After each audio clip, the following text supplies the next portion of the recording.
So Well, cute. because I'm always so concerned about my Yeah. sound quality. Well, Are we on? we are on. Great. We're live on Facebook, which is my favorite time of day on a Thursday, 1 p.m. Karen and I, we love to just talk to people, don't we? Yeah. Today we got a really special guest joining us, Rebekah Churchyard. I like that name, Rebekah. That's kind of an interesting name. Thank you. Well, we might have to talk about where that came from. She's a registered social worker and the founder of Green Care Farms, which is actually Canada's first nature-based dementia care program on an actual working farm, which is really cool. She's doing incredible work rethinking how we care for people living with dementia, bringing purpose, connection, and nature into the experience. Rebekah, welcome to our little program here. Thank you for having me. Well, this is not your first time on Karen's program, so we're happy to have you back, I should say. So let's start with a really simple one for those of us that are new to the game, because I'm new to this, to meeting you. What is Green Care Farms and how did it all begin? Yeah, so Green Care Farms is a day program for people with dementia on an operational farm. So its focus is to give people with dementia a meaningful, purposeful filled day and their care partner a break. So a 5 hour block of respite for the care partner to do whatever they need to for themselves while their person with dementia is in a safe, supported, fun environment outside. This came from my own caregiving journey with my grandparents. So, my grandpa was diagnosed with dementia. He was quite young when he was diagnosed. He was 63 years old, and he was a farmer and a business owner and had a lot on the go. They were very busy people. And my grandma quickly became his primary caregiver. So, I watched them go through their caregiving journey. And my grandpa didn't like a lot of the traditional programs for people with dementia. He was an outdoors guy. He liked to work, he liked to keep busy, and a lot of our focus for people with dementia, arts and crafts and songs and things like that. And my grandma would have done great, but not so much my grandpa. So I was looking for an alternative sort of model of care for him and came across care farming in the Netherlands. So in many, many different countries in Europe, none in Canada. So they passed away 10 years ago this year. And about 5 years ago, I founded Green Care Farms after doing lots of research. And how it started, I moved my own money from my bank account to a social enterprise account and had spent, half a decade in nonprofit board of directors in different sectors involved in supporting seniors. And yeah, gave it a go this way. That's what I That's did. cool. That's really cool. It's a really different take on this for sure. So what makes sort of a rural or nature-based setting so powerful for people with dementia? For anybody, right? For anybody. I think, Honestly, 100%. I could be yeah, out there every day. I would love that. anybody. They're my mental health phase too on the farm. I think like the trick is when you're living with dementia, your ability to access the outdoors is so limited. So for you or me, if we are totally out of our minds, we need to go for a walk, hit the street, go for outdoor time, we can just do that. But for someone with dementia, there are sometimes actually physical barriers preventing them from doing that. So a lot of our support for people with dementia is making sure that they're safe and supported, which might mean locking doors. And so there's very few opportunities to be outdoors. That's what makes it so different is that we're totally outdoors, totally focused on being outside, always connected in nature. It comes down to the sensory engagement of being outdoors. So when you think about your senses, that is what you can hear, taste, touch, smell, or see, right? And when we think about mindfulness or being engaged in the moment to moment aspects of our day, a nature based setting is a therapeutic support for that. So when we're seeing green fields, we're hearing birds, we're smelling the fresh sunshine on a freshly cut acreage of hay, those sorts of things, they're intuitively healing aspects of the environment. So not only can people with dementia they can't often access outdoors, but they also don't have that much exposure to a lot of the sensory stimulus that would benefit them. So that's what makes it special. Is That's that incredible. What does a typical day look like as Karen's dog just decides to hijack our entire thing here? Um, well, it's what does a another. typical day look like? What are these people doing when they come to the farm? Do you have animals on the farm? We love animals. I was just gonna say, like one of our philosophies is people feel most alive when they're surrounded by living things, plants, animals, the outdoors itself, right? We don't have any dogs on the farm, but we have turkeys, ducks, alpacas, chickens, goats, pigs, and we have a lot of babies right now. So in our program, we engage with the animals. We don't go in the pens. We are not required to provide direct care for them, but we hang out with them and they're lovely to be around. A typical day is a mix of work, social time, eating food. We do a lot of planting, gardening, weeding, watering, property maintenance, especially for our fellas out there, people like my grandpa who did a lot of property maintenance, farming, constantly taking care of fencing, what have you, just farm life. They like to be around that stuff, right? So we don't have our folks with dementia driving tractors directly, but they're around tractors driving around, if that makes sense. So it's a very sort of familiar environment for them. A typical day starts at 10. We all kind of gather at the front. We do a bit of a walk down to the sensory garden. We have a little bit of like a huddle, I guess you could say, at the beginning of the day where we figure out what tasks we need to do in the garden, in the space, what's going on in the farm, if there's any special crops or any activities, like when they bring out the really big tractors, that's fun to watch. We might go over there and watch that for a bit. Sometimes we have a bunch of plants we need to get into the ground. So we do a bit of huddle to figure out what tasks we're going to do during the day. We break halfway for lunch. We have a simple soup sandwich under our beautiful gazebo, which we built last year as a group. That was fun too. And then in the afternoon, we have a bit more quieter activity, spending most of our time in the sensory garden. I forgot to mention before, Justin, one of the things around the sensory stimulus, a lot of people with dementia, their ability to talk, what we're doing now, fast talking communication, right? Very common in business in our lives. People with dementia, one of the 7 A's of dementia is aphasia. So people with dementia experience a change sometimes in their verbal fluency, in their ability to produce speech. So when it comes to the sensory stimulus in the environment, a lot of our prompts around what do you see, what can you smell, what can you hear, that stimulates the brain in a way other than spoken words, which is so important for people with dementia because you're keeping the brain active without the demands of linguistics, of language. Well, and no pressure there either, which is interesting because I think a lot of times if you're and just from personal experience, if you're having a conversation with someone with dementia, they can get frustrated with the fact that they don't remember the word they're trying to say. And so having the low pressure environment with things that are very simple, very easy for them to understand and remember sounds like actually I need that, to be honest. And that's why a lot of people don't talk to people with dementia. They Mm. don't, once they find out that, oh, well, he's got they've got a memory problem and so let's not talk to them because you know what, you won't get anything out of them anyway. So with you, when your group asks, what do you see, what do you smell, all of a sudden they have to talk and they have to think and they have to, Rebekah, I have a question for you. Last time you did a presentation, do you have that presentation? I mean, I have it. I could. Oh no, don't put her on the spot like that. That's rough. We're asking questions. We got this. We got this down. Okay, no, because I thought I can come back. How about that? We'll have you back for sure. This is enjoyable. So my thing is, I want to know: is there any what sort of transformations have you seen? Have you seen people kind of slow down? I mean, obviously, there's no stopping dementia, right? You can't. I mean, it's one of those things that we haven't found a cure for, and it's something. I'm just writing a note so I can come back to that because I just want to mention something to what Karen said before. My grandma would tell me, because they passed away a while ago, right? But she was my best friend. So we had all kinds of conversations when she was going through her caregiving journey. And one of the things she told me is in the grocery store, they lived in their community for decades, for like 50 years, and they had a business there. So they were well known.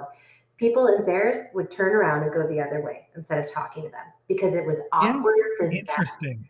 And so I think the person with dementia might not pick up on the awkwardness, but they know something's off. So they don't know necessarily that they're not making sense. It's the other person whose face is just like, interesting. What's happening in this, right? And so it's so important for everyone to feel like they belong somewhere and a fail-safe environment. It's a safe place. They can't make mistakes. They can say whatever they want, and it's safe for them to do there. So I think in terms of transformation, I have seen that people actually try talking more than they used to because there is no kind of failure or social punishment for getting something wrong, right? They can try and they can try as many times as they need to. We have a lot of people who have engagement in their vocation or their professional life. So farming, people who like to build, a bricklayer. And some of the things that I've seen is those skills come out because they're so well worn in their brain patterns, right? Like if you give someone a clipboard and all of a sudden there's their executive functioning coming back, being like, what's going on over there? You stop it. That's not working. You do this over there. So a lot of what we're finding is the skills that remain in somebody, they just need the right environment, they need the right support, and they need the tools. So if you're walking somewhere and you have your shovel or your spade, you leave the spade there, you walk to somewhere else in the garden, you're like, oh, geez, why am I here? What am I doing? Somebody just to cue being like, hey, you left this over here. Do you want this? This is your shovel. Oh, yeah, okay, that's what I'm doing. I need the shovel. I'm going to go back. I'm going to plant this. You're right. Oh, sorry. Go ahead. You were going to say something? No. Oh, No, keep And, going. the one thing I wanted to ask though is, so where are your locations? Because I remember 2 years ago you were, you said on the Q&A, you said, please, we'd love to talk to any farmers that would like to share their land with us and do something like this with us. And so what happened with that? Talk to us. yeah. So yeah, thanks for the question. Since we last talked, I've run two cohorts, sorry, of a course called How to Start a Care Farm. And I teach this very much from a operational perspective. So just to kind of go back to the model that we're replicating, like what are we looking to for our mentorship? What are we looking to for who's done this before and who's done a good job? In the Netherlands, you have hundreds of care farms per regional sector. I'm in Waterloo, Wellington. 600,000 people for a population, you'd have at least 100 care farms as part of a regional cooperative. Wow. We're like 40 years away from that, but hopefully maybe a little bit quicker because we have a good example.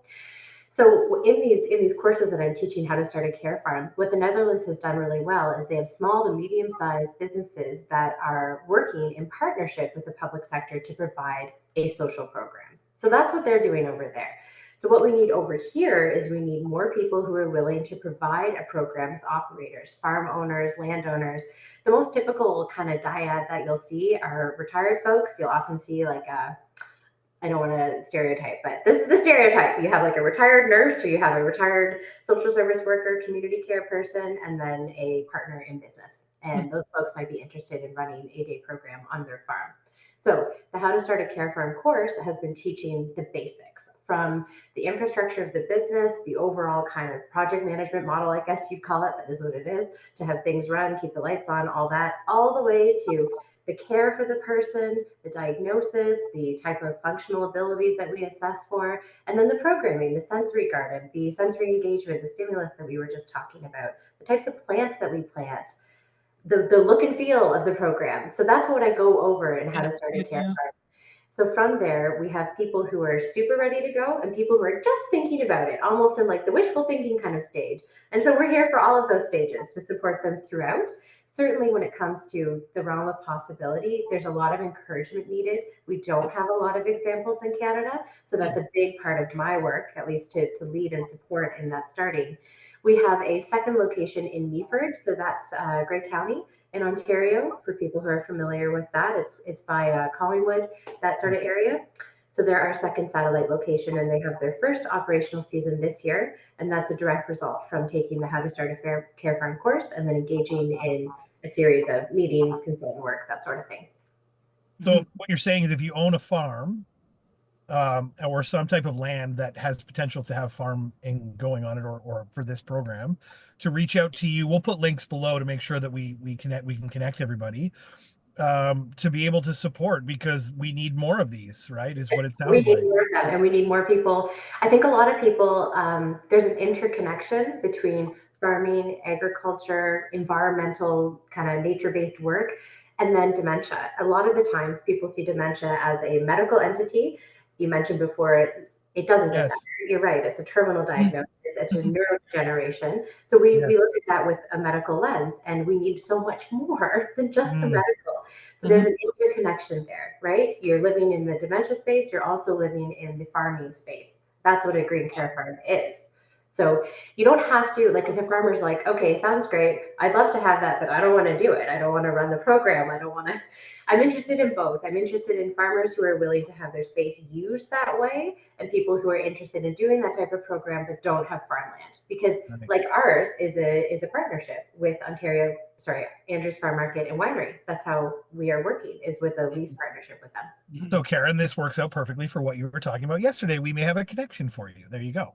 There you Right? go. Yeah. Okay, there you go. Now, so what I'm really feeling here, though, which I'm really vibing with, is I think the idea of this is interesting because while I know there's early onset dementia and things like that for younger folks and so on and so forth, I think a lot of the people that are probably dealing with it now are a little older than even my mom, and ultimately have a connection from their child. Like from what I know about dementia, the oldest memories go last. The latest memories are the ones that kind of peel away first, and they still keep those core older memories inside. And having this sort of back to nature, simpler life kind of lifestyle for them connects them to their childhood, probably in a way that brings them back to a time when their parents were gardening in the yard, because not as many people garden anymore like the same way Yeah. we did back in the day.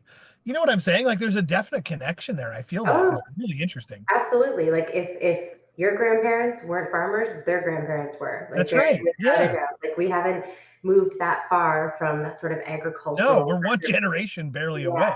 Yeah. Yeah, and it seems like there's so much we could go on about, and the importance of localism when it comes to food, and just like our food security system, how we need to be growing more food, and a Yeah. lot of our people in our communities who are older are connected to that. Just to kind of like add something to what you're saying, young onset is when somebody is diagnosed with dementia in their 40s, 50s, even early 60s. That's young onset. Early onset, you can be an 80-year-old person with early onset. It's just the Okay, beginning good stages, right? distinction. Yeah, Thank you oh, for that. very much so, because I've had clients who who have had early onset, and oh boy, it's not a happy thing. Interesting. No, yeah. So an early onset is kind of the movement from mild cognitive impairment, MCI, which any of us can have on any given day. It just depends on your day, how Yeah, much sleep you've had. Yeah. That's just yeah, yeah, almost a moot point sometimes. So once you move from MCI to early onset, then you're kind of going to be into the middle stages and then late onset for yeah, yeah. or late stage disease. So How how do many we? Oh, go ahead. I know. I think you're going to ask the same question. Go. how many people have you got? First of all, they're all volunteers, obviously working with the people that are coming to the farm or the farms. And so how many people have you got working with you now, Rebecca? Because this has grown for Oh, you. it has grown. They're not, yeah, so they're not all volunteers. I have staff, which are green care providers, and that's a staff role that I created. Actually, the intersection of a healthcare service care professional with farming or agricultural background. So I have a registered nurse who's also an organic Oh, farmer. I have a registered dietitian who has 25 years in the hospital and then is also a horticulture therapist. So there's a lot of people out there like me who have kind of the clinical background and then also really like the outdoors. And this is a great intersection for them to work in. yeah. So that's my staff, the paid role. We do have a small army of volunteers that help with a lot of the manual labor on the farm. So obviously we're in a fail-safe environment. We still want our garden to look relatively nice, and weeds are always going to win the battle. So we have community days, and since we last talked, I've expanded those a lot. This year we have 6 community days, so at least one a month. From the beginning of the season, so May 26th to the end, October. And that is a day where community volunteers come together and work on the garden. We build stuff, we do a lot of weeding, we do a lot of property maintenance, and we beautify the space. It's also a really Yeah, nice yeah, kind of yeah. social community time. A person with dementia is welcome to come. They just also need to have a care partner on those days. For the day program, it is staffed by the green care provider that provides the direct care, Yeah. because we want the care partner to respite. So sometimes I get the question, can I come too? I say, like if you're worried about the program, because I get that, right? Like I have a baby, I would be worried. Who am I leaving my person with, right? So you just want to make sure that you're going to trust it, that it's a good setting. So I said, you're welcome to hang out and just see what goes on if you want, but then I encourage you to leave because you need a break. Mhm. So come back at 3. Yeah. How do participants get referred to the program, and is it a pay program, or is there subsidies available, or how does that work? Yeah, so this is the nice thing about having been around for a couple years now is that, we're still here. And so people are like, okay, I'm getting used to this. So we have a relationship with Central Registry, which is the phone number that when people are calling looking for supports for services overall, they have in Halton Hills Central Registry. That's one of the first areas they reach out to. We've done work with the Alzheimer's Society as well. So their public educators are familiar with us. They're aware. There's some, not everybody can endorse us, right, as a social enterprise, but a lot of people know about us. Word of mouth, which is gold. So and so's friend met so and so, and they did the program, and it was a great experience for them. When it comes to cost, what I would want to say first and foremost is we do have a subsidy. So if anybody has an income limitation, we're still there for them. Usually, what I ask a family, because it can be a private issue, is what would be affordable for you. That's kind of where I start. Yeah. The cost for the whole day in our program, so 5 hours of direct personalized care, catered lunch, produce that comes home with you, is less than an initial assessment with physio. So it's a comparable cost. I could go on about that if you want, the home care costs and the direct care comparison. But I think what, kind of goes back to before, what's so important about people with dementia being outside. If you have people with dementia in your life, I would encourage you just to think about how often are they outside. Like, that's the most important thing to me at the end of the day, even when it gets hard or frustrating, is how important it is for all of us to be outside, and how horrible that would be if you couldn't be, if you literally just couldn't have access to the outdoors. And so that's what I focus on. Do you have winter-based programs? We are happy that the farm is building a greenhouse right now. The frame is up. So, short answer is no. Long answer is we're working on it. Whether that's greenhouse on the farm or very, very early days, we have a budding partnership with the Milton Public Library with the seedlings for our program this year. And we have talked about the possibility of doing some sort of winter programming with them. But that's really early days, nothing set in stone yet. Yeah, good idea. Yeah. Yeah, good idea, right? And I think too, like, it's important to note, Justin, that like in any aspect of work, we want to work in cycles. We want to be able to evaluate our process. We don't just want to go ham and not stop. You have to stop, evaluate what you're doing, reset. Yes. And that's one thing that the seasons of our beautiful Mother Earth allows us to do naturally as well. As we pause over the winter, we really think about what went well, what didn't. We take time to have feedback with our family members, like those sorts of things. Yeah. Yeah. Do you have a moment or a story on the farm that's really changed you or stuck with you? I have so many. I'm sure you have so many. I'm sure we could turn this into a cry fest if we wanted to about beautiful stories. No, we don't want to. No, we want a happy story. No crying. No Happy crying. Oh, there's so much we can unpack there. I mean, like, we're not a very death-friendly culture in itself, but dementia is a terminal diagnosis. And I have two things that came to mind. One of the first ones is one of the people that participated last year. A lot can happen over the winter, and a lot can happen with dementia. Some types of dementia, some subtypes can be very fast-moving. So we have one lady who was in our program last year who unfortunately progressed to the point where she's in palliative care now. And of course, that made me really sad, right? Hearing about that at first. But then I was getting stuff ready for this year in the program, looking through all the pictures, and just so many pictures of her smiling in the flower fields, waving, like sitting with the sunbeam on her face.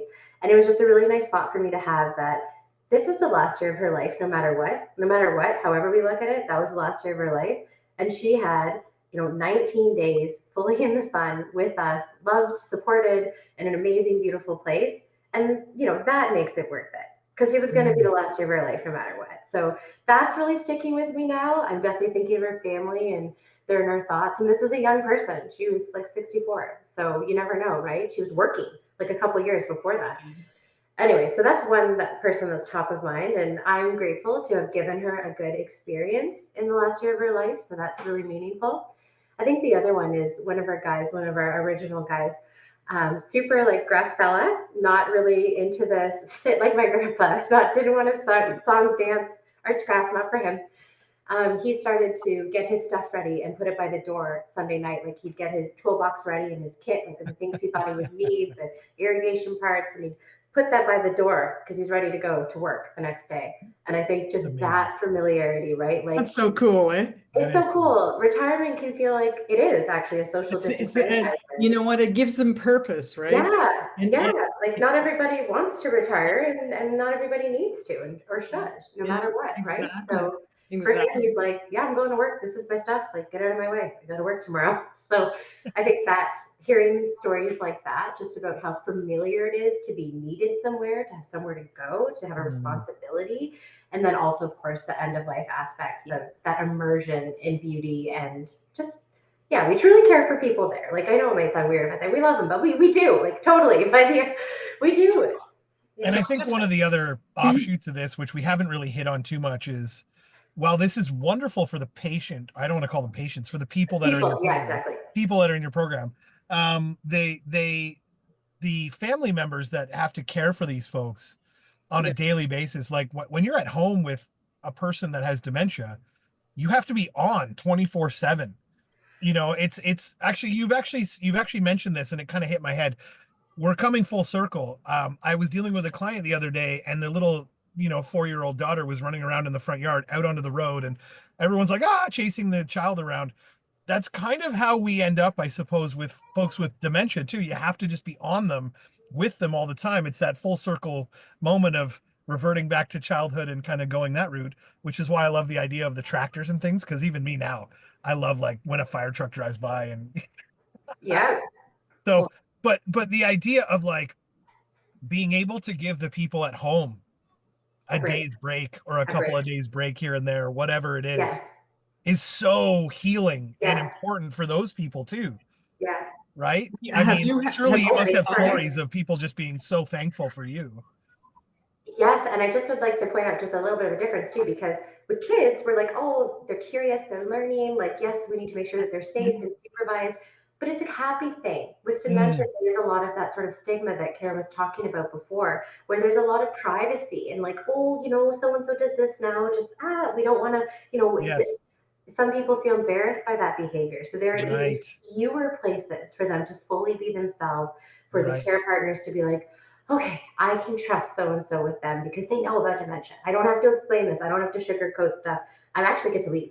So this is wonderful. And I've heard in the beginning what I noticed care partners are doing, or they're doing the urgent stuff, the critical, the oil change that's like 4 months overdue, the bills they have to pay, the meetings that they pushed off forever, right? Yes. The lawyer stuff. They have to do these things. They're critical. Hmm. Towards the end of the season, we're doing lunch with friends. We're doing nails. We're doing hair, shopping. Like there's a bit more of that like true self-care we want to see. Well, the urgent tasks or the backlogs being cleared in the beginning, and then we're having more fun as But days go even by. explaining this to people as someone who potentially had or has a person that has dementia, rather than saying, "Oh, I'm taking them to the center or whatever," it's like, "Oh, we're just taking them to the On farm. the They're going to hang out front. at the farm today." Like just a different conversation. So what I can explain to you, Justin, is I don't approach my members and say, "Hey, like you have dementia, I have a program for you." That doesn't Yeah, vibe for anybody. no, no, yeah, yeah. Like, No, of course no, not. no, no. Yeah, So what no. I say is, hey, I heard you have some extra time on your hands. Maybe you're retired. I'm looking for people who can come on the farm and help me. that's I heard you're amazing. really Yeah, skilled, yeah.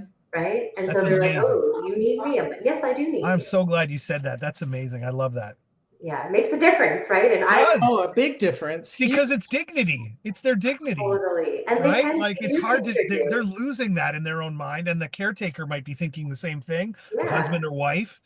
It allows them to keep their dignity for what they're doing, and they're making a difference in the world. it's true. And we donate our excess produce to the food bank. And so I explain Oh, that as well. Like we're growing food for the food bank. Can you come help? And so they get everyone gets that, right? So that kind of social value of that. Is the farm open now? Are the lots open now? Yes, the farm is open now. Our first program for Green Care Farms is May 26th, just this Monday coming up.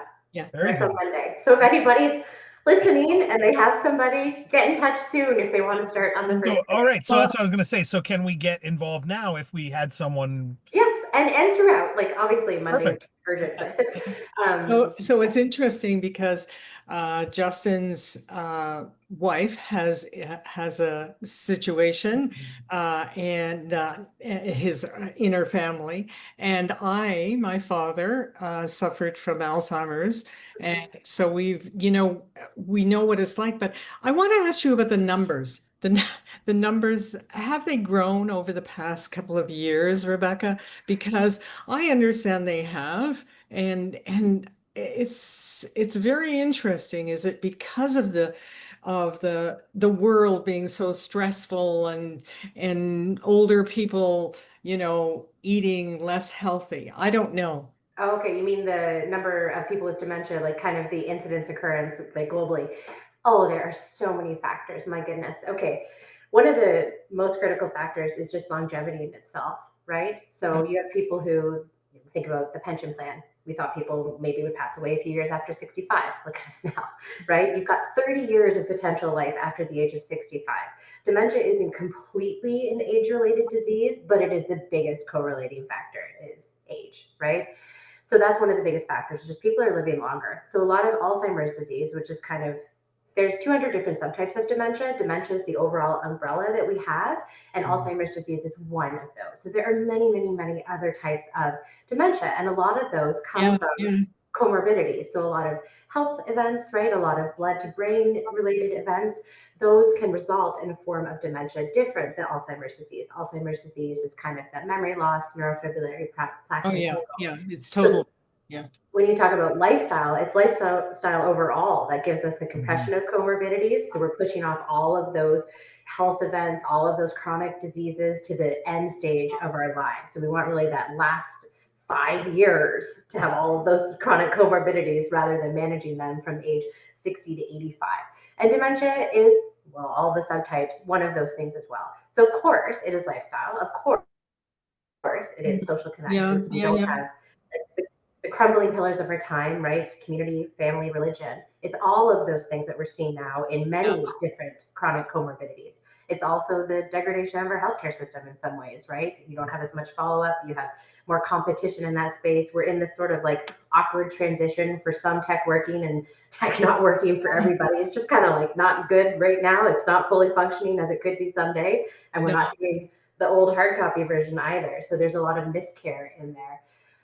So it's all those things. It's living longer. It's a more stressful, more convenience lifestyle. A lot of our ways to stay healthy are not convenient. They're actually hard and arduous.